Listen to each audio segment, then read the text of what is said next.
Hello guys. How's it going? Good to see you. Happy Thursday. So this is going to be kind of a shorter live. I have to get the house ready for my sister who's coming over later. But the New Year's approaching, and I have really been reflecting on who I want to be in this upcoming year and all of the shit that we have worked through this past year that we haven't even really taken time to recognize and celebrate ourselves for. And I got this. I don't think it's a coincidence. For those of you who don't know who Yes Theory is, Yes Theory is the YouTube channel that I've been following for years and years and years, and their entire thing is to say yes to new experiences and to seek discomfort. And all across their channel, they explore several different ways to meet strangers who are now friends, ways that you can push yourself past fear, and to challenge yourself to step outside of your comfort zone. And they sent me a card. They have a lot of different like connection card games that you can do with others, and this one is one for yourself. And it's their game is called Spark, and there's a ton of versions of it, but this one's reflections, and it's like a self-reflecting one. And I was using it a little bit today, and I was like, wow, this is definitely something I'm going to start using in my journaling practice more. And I also think these are really good questions that we can tap into for the new year. The new year obviously can start off anytime. It doesn't have to be like at the end of the year. For me in my head, the new year is like my birthday. Like once it's my birthday, I'm like, okay, this upcoming year, this is who I'm going to be, this is what I'm going to do, this is what I'm going to let go of. And so you can, obviously, we can decide we are ready for change at any time of the year. But I feel like a lot of people get those natural thoughts or worries or anxieties about the upcoming year at the actual end of the year. So I wanted to help you guys kind of tap into that, help you find some good questions to ask yourself, so you can start building momentum for the new year before we even get into it. Again, I've only pulled a couple of these cards. They're so pretty too. So we're going to pull some random cards, and you can either just answer out loud this question or you can journal it out. And before we get into that, what's up, Skip? What is up? I wanted to go through a couple of the things that I do at the end of the year. And what we're really wanting to look at is individual pieces, not only like your accomplishments or the habits you're building, but also how you've been feeling this past year. So one question I recommend asking yourself, or even just, asking and answering, you don't have to journal these out, but what three good emotions that you liked to feel? What three good emotions did you feel the most this year? Really lean into that because, of course, I don't know if you guys have seen the emotions wheel. There's so many emotions that a human being can experience. But so often we kind of find ourselves in the same ones because a lot of our thoughts are the same throughout the year, and our thoughts are directly tied to our emotions and our feelings. And so if you notice that you've been feeling a specific way for a long time, there might be a thought that is driving that feeling, which is why it hasn't kind of released, because that thought is still, it's like the one amplifying it or charging it. Haley, just found your channel. So much great info. Thank you so much. Trying to practice lucid dreaming again. Oh my gosh, Adrian, welcome. Thank you so much. This is awesome. Welcome to the Dream family. We usually stream every Monday at 5 p.m. Mountain Standard Time. I had to switch it this week. So I'm glad that you caught the live. Feel free to come hang out with us anytime we live stream. We also have a link tree with all of the resources on it, just in case there's anything there that may be helpful. I have a second channel that's all sleep music that I upload to nightly. We have a Telegram chat in there if you'd like to connect to the community. So yeah, let me know if there's any way that I can help, if you have any questions in your dreaming journey, and I'm so excited that you're here. How cool. How cool. So that's the first question that I'd recommend asking yourself, is like the three emotions that you felt this year the most, that you considered a positive or a good emotion that you liked to feel.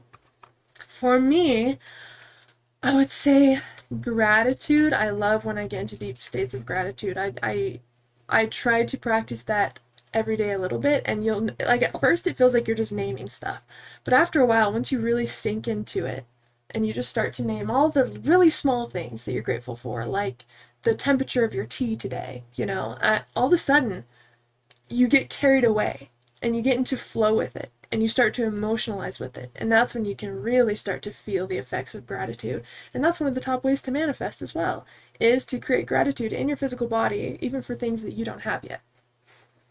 Can you link the Telegram, please? So it is in that Linktree link right there. Let me see if I can go find it. It looks like, let me see. Okay. Here is the, okay, there you go. Yeah, the Telegram chat's right there. Okay.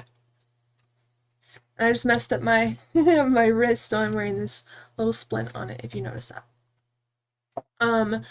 But look at the emotions, 3 emotions. Oh yeah, I didn't even finish mine. Okay, gratitude is one of the ones that I've been experiencing a lot.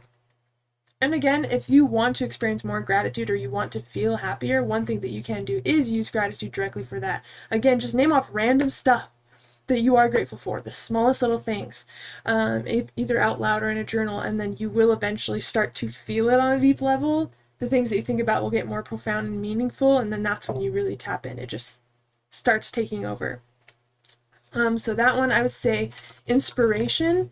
So on this channel, we've talked about go-to feelings before.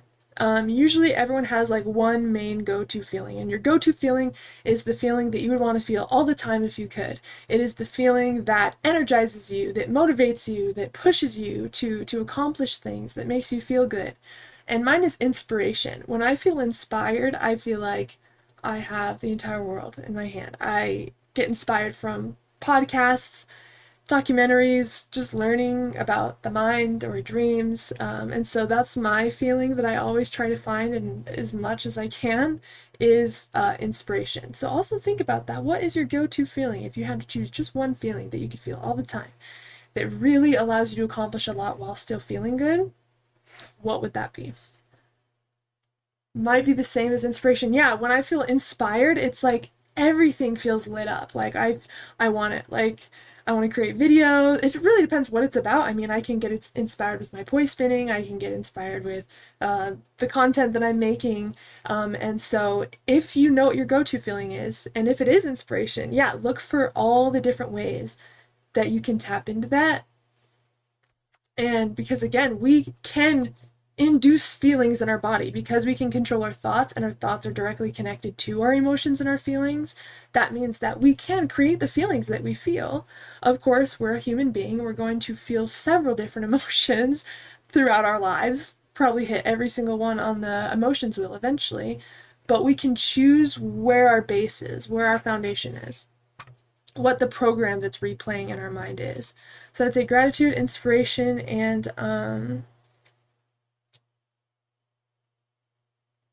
I don't really know what to consider this. I don't even know if I can consider this a feeling or an emotion, but it's like flow. Like I don't even know if that counts as an emotion, but this happened yesterday. I was picking up my poi because I've been practicing, and I just put music on and I just closed my eyes and I just flowed with the poi with my eyes closed and just feeling it swoosh around my body and just feeling the momentum and using my other senses and getting lost in the music. It's like, and I've been having random anxiety a lot, and it kind of happens around this time of year. But I've noticed like random anxiety, and poi spinning has helped me because it kind of like gets me into that flow sort of.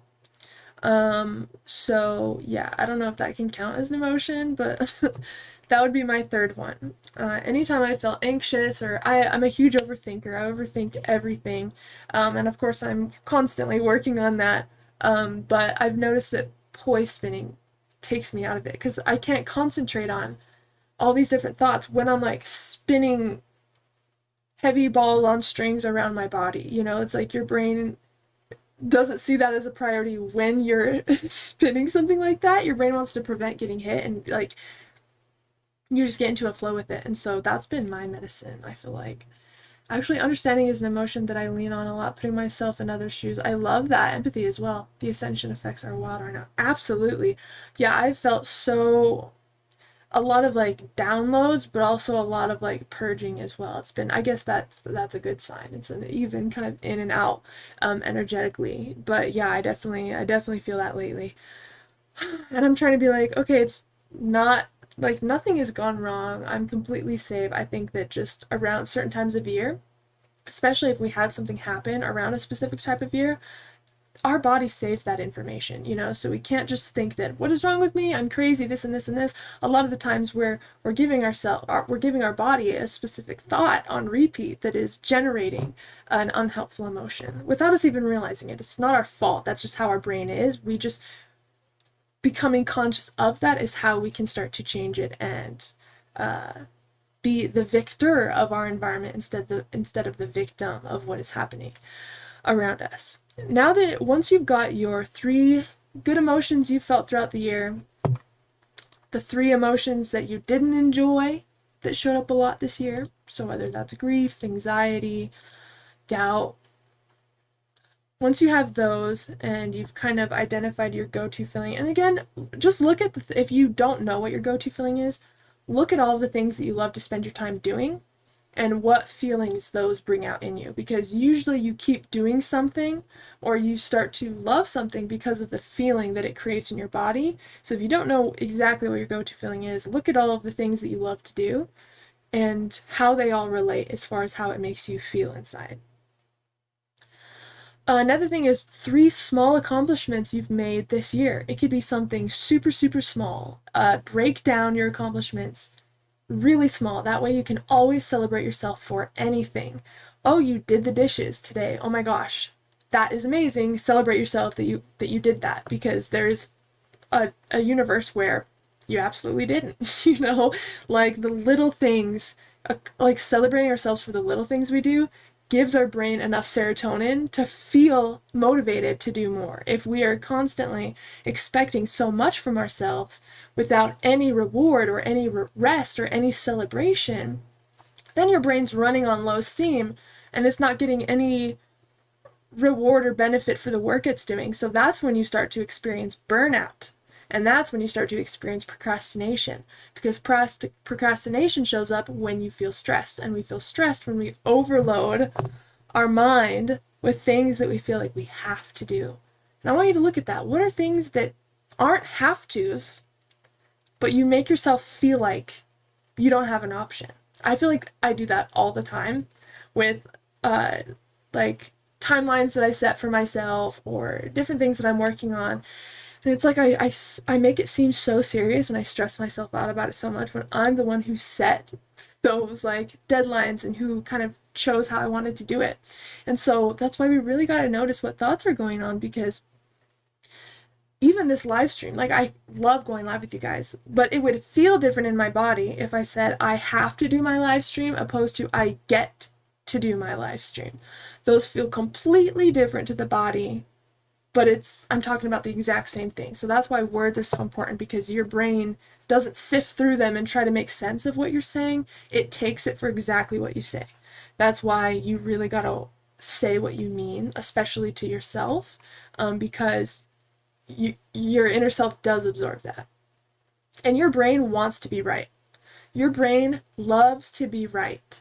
And if you are telling yourself that you aren't strong enough or you're not capable enough or you aren't enough, your brain, because it's such a good supporter of the information you're feeding it, it wants to back you up. So it's going to look for evidence that that's true, and that's actually self-sabotage, obviously. So we want to train ourselves to think and feel what we're actually desiring on bringing it, because one of your brain's jobs is to prove that it is right by looking for evidence of the things that you tell it is true.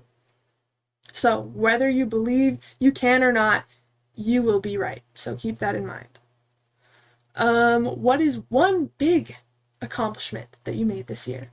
So look at lots of little different micro accomplishments that you made and figure out a way to celebrate yourself for every single one.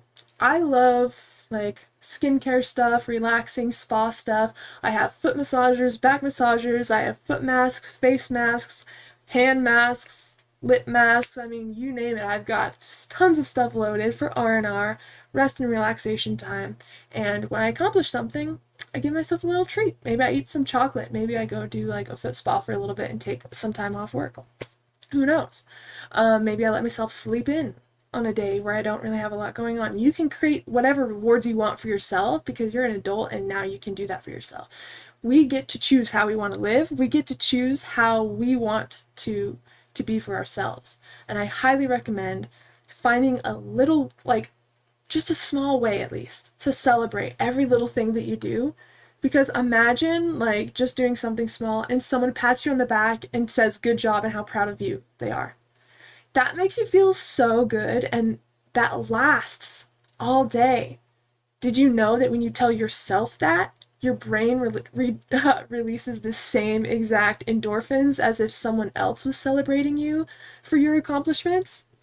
I don't know if you guys have heard of Mel Robbins, but she talks about this a lot. It's called the high five habit, and it is about high-fiving your reflection in the mirror in the morning to start your day. Think about when someone gives you a high five, the energy that's behind that. Good job, nice work, I'm so proud of you, I knew that you could do it, you're amazing. Think about the energy behind a high five.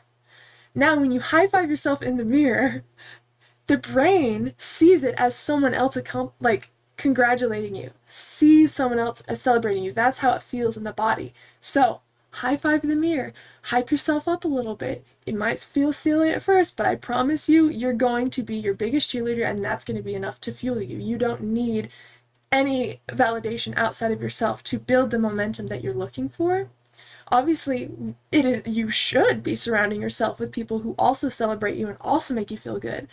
But you need to be your number one biggest supporter, and you can start that right in the morning. And I'm telling you, even getting out of bed on time, find a way to celebrate that.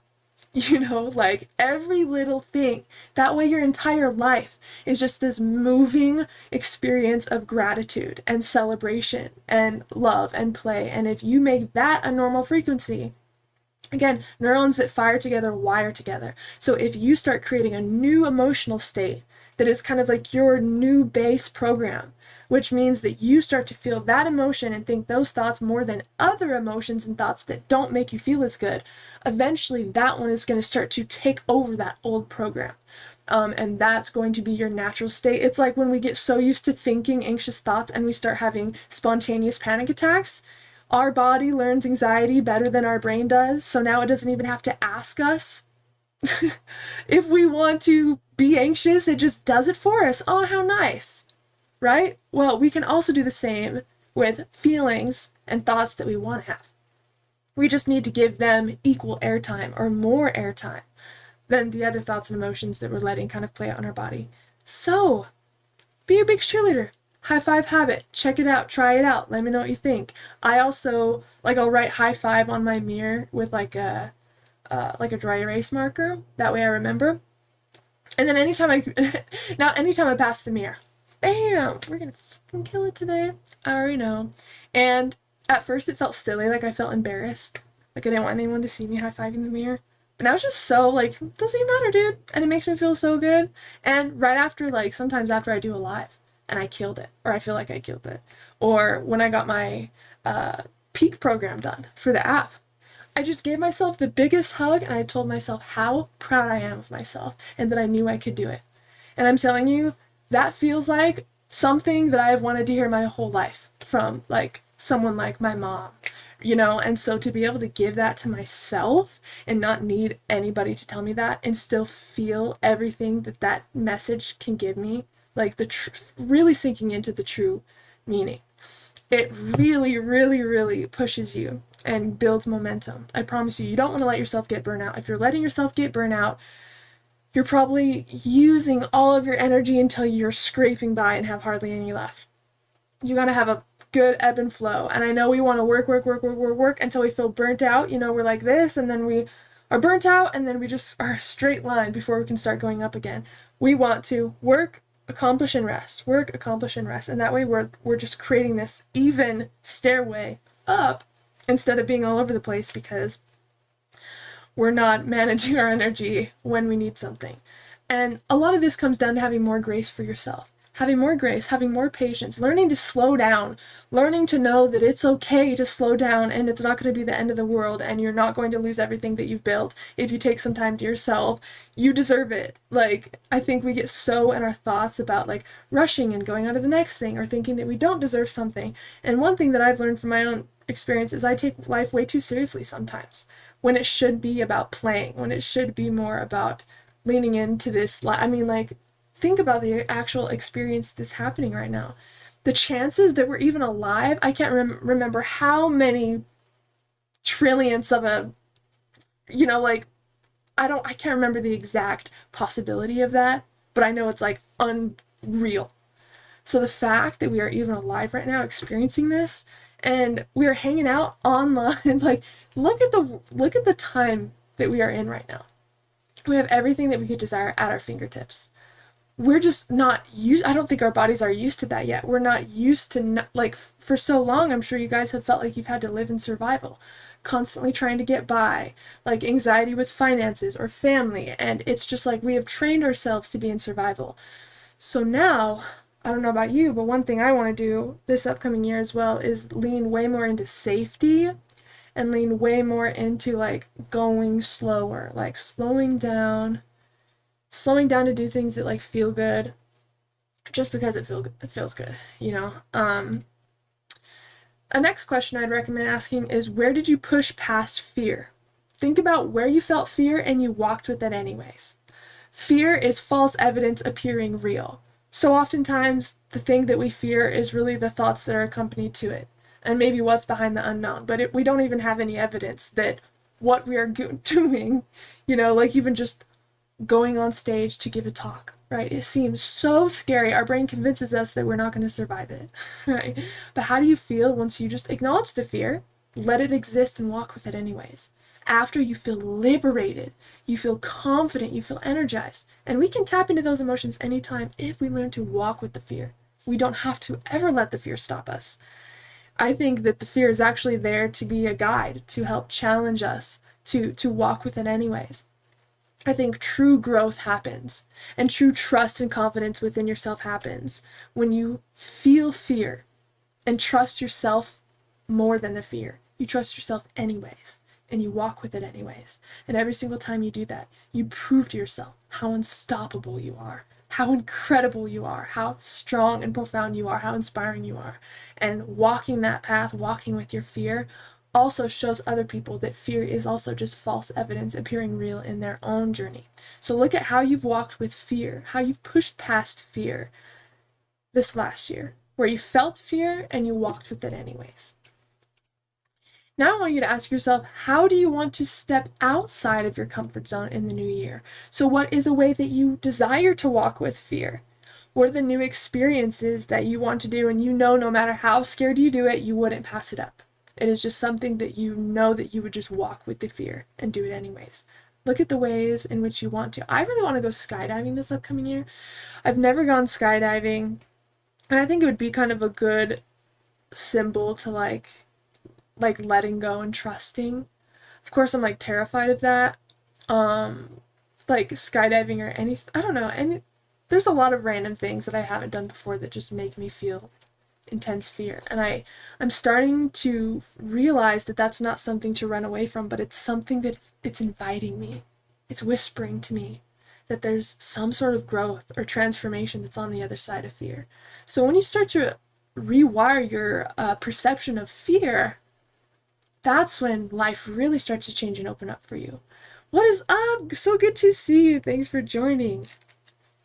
When you start to, instead of feel fear and you start to kind of try to run away or look for a way out, once you feel fear and you get curious and you get excited that, oh my gosh, like, yes, I found something else that I can push through, that I can work on, that I can push past. Fear becomes exciting. And one thing to know about fear is there's several things that feel like fear in the body, but it's actually excitement. Fear and excitement, there's a very fine line between fear and excitement. And sometimes when I'm just thinking of the good things I have in life and just thinking of like gratitude, sometimes my brain almost tries to convince me to get anxious about it. It's kind of interesting how when there's nothing to be anxious about, the brain really tries hard to find something to be anxious about. But I want you, next time you feel anxiety, I want you to really lean into that emotion and ask yourself, is this fear? Is this excitement? Where is this feeling sitting in my body? Is there any unique qualities I can tell about this? Like, if I had to choose a color that this anxiety was in my body, what color would it be? Just start to identify unique qualities about it. And all of a sudden, now you're getting to know your anxiety as if it's a friend, instead of this unknown, foreign thing that you're trying to like run away and get away from.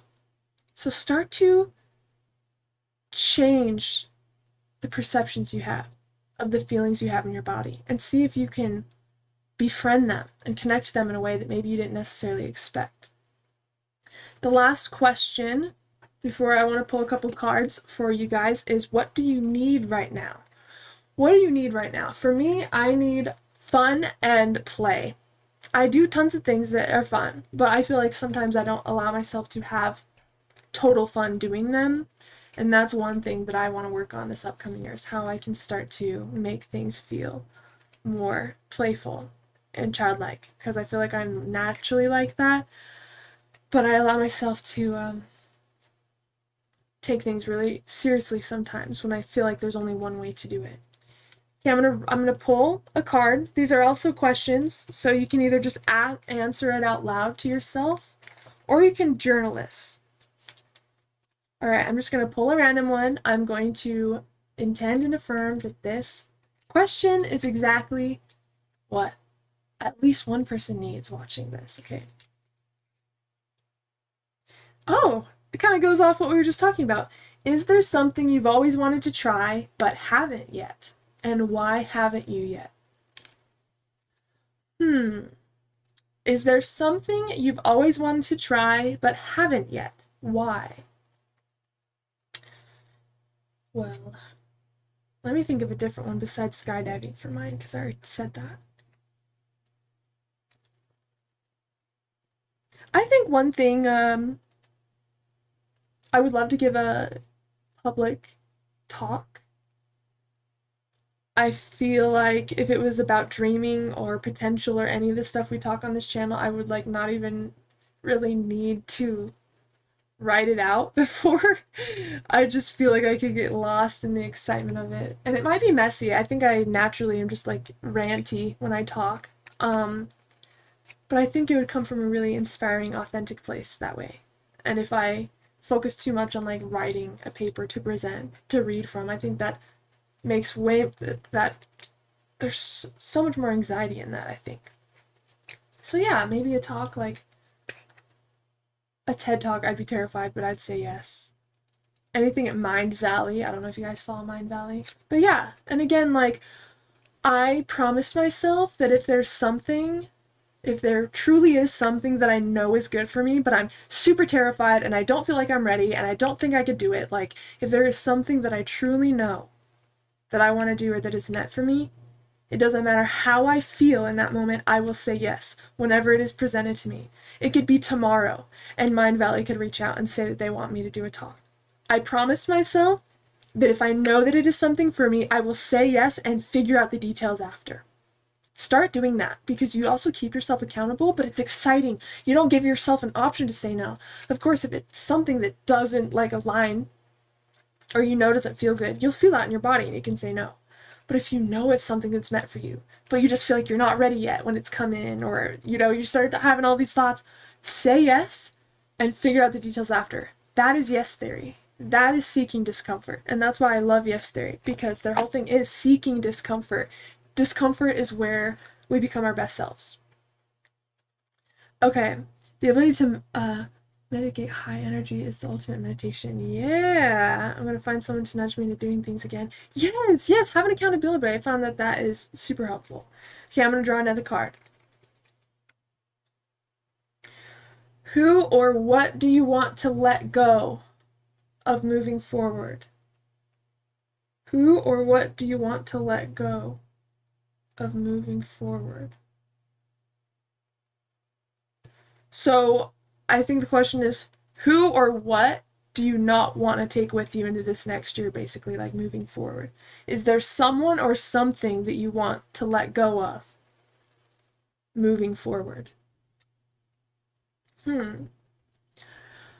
The anxiety about the future, that comes up randomly for me, and it's not even like I feel anxious, but I'll just get like a random, I wouldn't even call it a panic attack. I just start to get a really intense like anxiety feeling in my belly, and then I just start overthinking about I don't even know what. It's just like kind of a random thing. Um, I would love to work on that more, and I know it's something that I have the control over. There's lots of ways that I can regulate my emotional state more. Regulate, not irregulate. So personally, that's something that I've noticed coming up a lot that I want to work on. And also let go of the anxiety of like waiting for my mom to reach out. Because I watched this video yesterday on Mel Robbins, and she was talking about like family or people who refuse to kind of go to therapy with you or do the work, and how like we can't expect anybody to do that, but at the same time we need to honor our boundary so we aren't just being the one to pick up all the pieces or like take everyone's baggage, like they have their right not to do therapy, but I also have my right to hold a boundary, like this relationship won't be good for me if we don't, and that's something that I asked my mom to do with me, and she said no, but then she's reached out since then and be like, hey, I just miss you and want to talk, but by the way, I won't go to therapy, so don't ask. It's like, then why did you reach out? That was the whole thing I said, and every time she comes in, I go through abandonment issues all over again, and I have to like grieve and let go again, and it takes like a month. And so every time, it's just like, I wish that she would either just decide that she's ready to do the work or just not reach out, because it's super painful for me to keep having her like basically pretend to care. So that's one thing I want to let go, is the underlying feeling of like waiting for my mom to have a relationship with me. Because the more that I'm by myself and the more that I do the work, I realize I don't need anyone's love validation outside of my own. And so that is something that I want to work on even more. What personal or creative project do you want to dive into? What personal or creative project do you want to dive into? So many for me. I know I gotta paint that pumpkin. That's one of mine. um. Oh, really? So you get it. Yeah, it's hard. Yeah, it's hard. And it's this balance of like being open and receptive, but also protecting yourself and surrendering to how things are in the moment. I think that's kind of what at first I had a hard time of, is just like surrendering to things I can't control. I feel like I was constantly over explaining to my mom. I feel like as soon as we had an argument or something upset me and I talked to her about it, she'd pretend like it never happened or didn't remember. She would kind of use the silent treatment on me, uh, all growing up, and now she would just kind of leave or cut me out whenever I stated a boundary or I was vulnerable or I needed something. And yeah, it makes it really, really hard to figure out how to handle those people.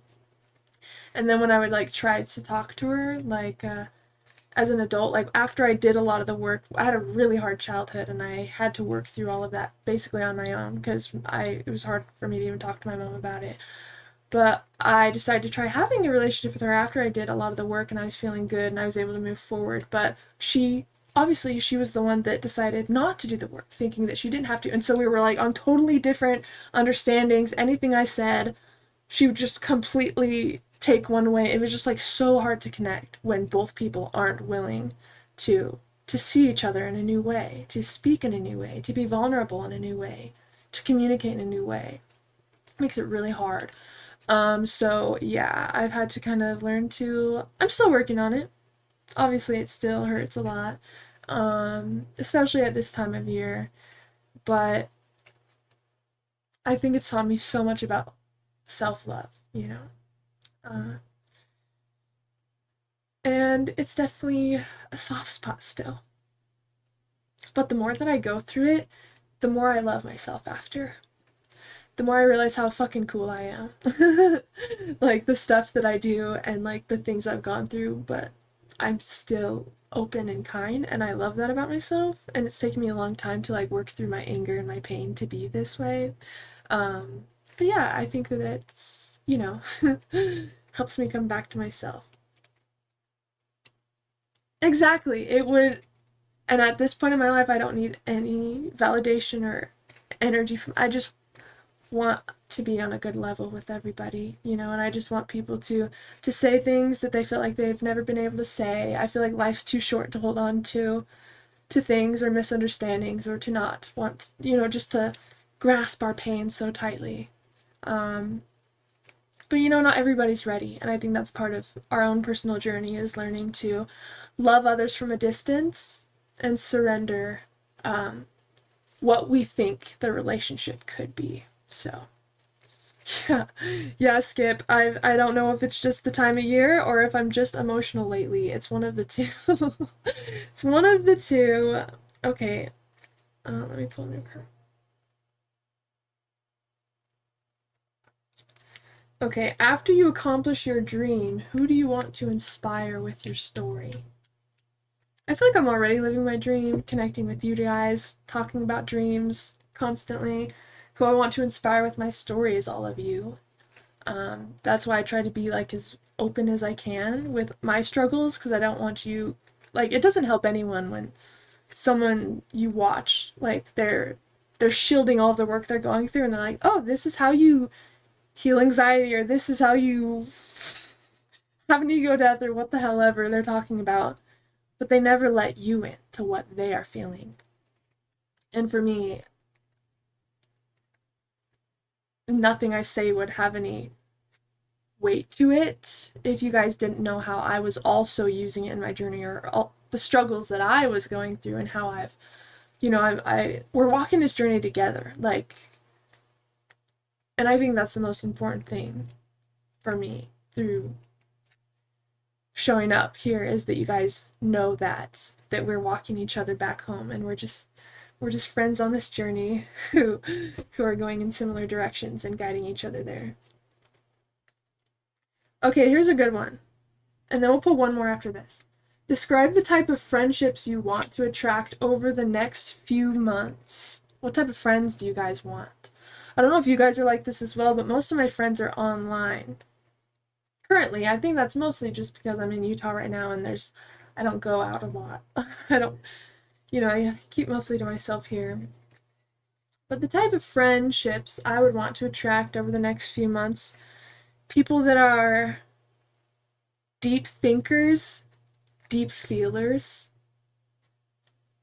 that are constantly questioning their own thoughts and beliefs, and are just very mutable to change. People who are playful, creatives. I would love more artist friends in whatever way that is. I don't know. It feels like a lot of the friends I've made here, even through high school, it's very surface level communication, and I don't think that's just not for, I'd rather just not have that connection if it's not like a very like I'm fine with acquaintances and knowing people, but it's very hard to just have a so what's up kind of conversation.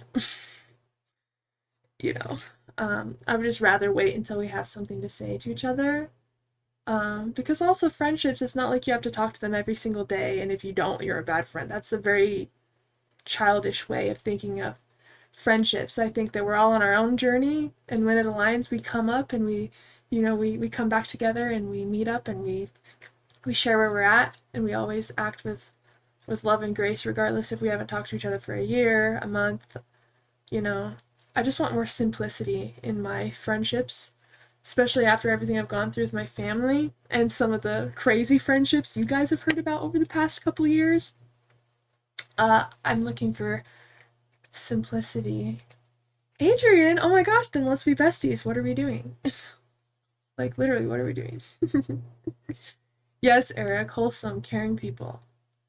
People that are caring but also aren't holding you to these crazy expectations. Like some of the chick friends I've had in the past, they hold you to expectations like you're dating. Like you have to hang out with them every day. You have to reply to them in like 30 minutes. They have to stay the night over here all the time. It's like the expectations we put on others make connecting so hard. It doesn't have to be that hard, you know. And I believe each unique friendship and relationship will have its own unique magic, will have its own beauty, and it will be its own thing. And you don't have to follow some like textbook written way of how to connect with people. I just want exactly I just want raw people, raw friendships. I just want other people around me that can also bring out my inner fire. You know, I could talk about this forever. I think about this all the time. Uh, yeah, I think about it all the time. I spend most of my time by myself here, so I have lots of time to think about the friendships and the people that I'm manifesting when I move to Vancouver, Washington. I really feel like that's when things are gonna open up for me. What up, Dustin? No worries. Thanks for hanging out. Good to see you. All right, let's pull one more. Let's make this a good one. Look and look. But at the same time, I used to be a huge extrovert when I was younger. I was going to all these parties. I was never home. I was doing just the craziest stuff. And I'm really glad that I got through that because then once I turned like 21, I was like, I'm already sick of drinking. I'll enjoy a nice, you know, Moscow Mule, a nice little seltzer, a little glass of wine, whatever. But I'm definitely way calmer and more ready to just like feel peace than I used to. I was always around people. And as I got older, I just realized I don't think I don't like people. I just don't think there's many people around me that I truly feel comfortable with. Like I truly feel myself around. You know, usually with people you got to kind of put on a bit of a face. Like when I meet people, "Hey, how's it going? Oh my gosh, so good to meet you." Which that's still me. But if you're my real friend, "What's up, dude? Come in, let's hang out." Like it's a lot. It's still me, but it's not so, "Hey, oh my god, that is so amazing. So good to meet you." I just feel like I have to be a certain way with certain people. And I think once you find people where that's not the case for, you know, you can really start to discover who you are as people together without pretending that you have to be a certain way in order for them to listen to you or to like what you're saying. I hate thinking so much about social stuff. I think that's where it comes from. I don't want to have to like be overthinking social interactions all the time. I just want it to feel simple, you know? And I want friends that can make me laugh so hard that I like can't breathe. I realized how much I loved those friendships in school and growing up. You know, that one friend that could just make you die of laughter. I desire to experience that more as adults. Okay, this is the last question, guys. How have you grown this past year? Mentally, physically, and spiritually. How have you grown this past year? Mentally, physically, spiritually. Exactly. I think being a deep thinker is great. We need deep thinkers. It's just when we allow ourselves to go to deep places that aren't helpful and allow unhelpful emotions to sit on our body. So being a deep thinker, just like anything else, even being a really hardcore lover in your friendships and relationships, everything has a positive side, but too much of one thing or something pushed in the wrong direction, you know, or an unhelpful direction could be self-sabotage. So I definitely agree. So one more time, the question is, how have you grown this past year, mentally, physically, spiritually? Mentally, I think I've gotten through a lot of blocks about my beliefs regarding just trying things I've never done before, like saying yes to scary opportunities that I've never done before. I think mentally I've really grown a lot of confidence and strength to do that, just to say yes to an opportunity and figure it out after that. So that's kind of what I've started doing this year. Instead of like overthinking before I make a decision, I just make the decision. I can feel it in my body. Is it a hell yes or a no? If this is an opportunity that I actually want to do, it will be a hell yes in my body. If it is an opportunity where it's like, do I want to do this? But what about this? Oh, but it's a no. Like, we can make decision making so much more simple if we listen to what we're actually feeling. When we try to make decisions with our mind, that's where the problems can come in. And so what I've really practiced is tapping into my body and knowing that if it is something I want to do, it will feel like a hell yes. If your friend wants to go to the movies with you and you feel super super excited, really stoked, like that's obviously a yes.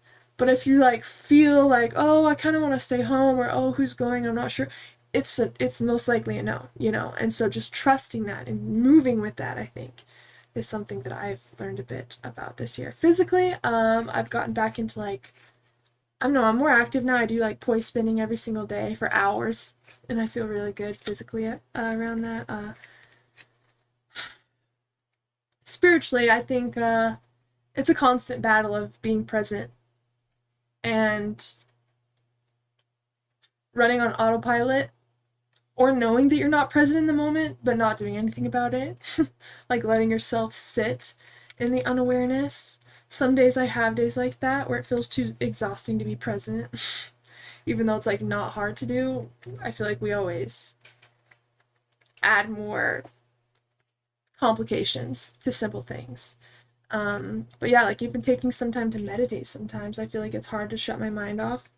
And so that's one thing I also want to get better at, is just like being able to sink into presence without needing to go anywhere and without thinking about what's next. And learning to just sink into those moments a little bit more.